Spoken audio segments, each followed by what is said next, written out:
અરે કાકા, કોણે કયું મારા ખેતરમાંથી ઘાસચારો લેવા? અરે વેવાણ, મારી ભેંસો માટે થોડોક જ લઈ રહ્યો છું. તું એટલું હું ગુસ્સે થઈ ગઈ? થોડો કરતા બધા લોકો આવી જાય તો મને શું બાકી રહેશે? અરે બેન, તમે મારી જમીનમાં કેમ કામ કરો આ છો? તમારી જમીન નથી, આ તો અમારી છે. તમે ખોટું બોલો છો. બેટા, ઝઘડો કરવાથી કાંઈ હલ નથી આવતું. પહેલા શાંતિથી વાત કરો. જય માતાજી મિત્રો, આ વૈશાખ મહિનામાં તો મજા આવી ગઈ. ગામમાં એક પછી એક લગ્ન અને લાડવા ખાવાની તો મજા જ કંઈક અલગ.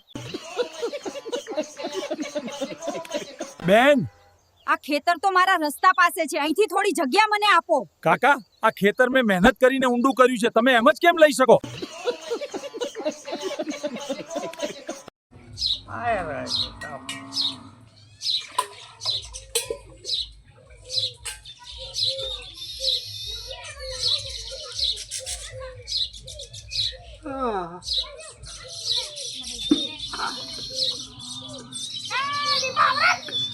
અરે કાકા, તમારી ડોસીને થોડું સમજાવો ને.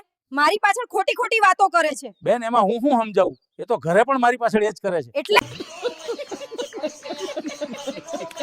આવો આવો, મીઠા લાલ તરબૂચ લઈ જાઓ. અરે બેન, તમારા તરબૂચ તો બહુ મોટા છે. હા કાકા, મોટા છે, જેટલા જ મીઠા છે. પણ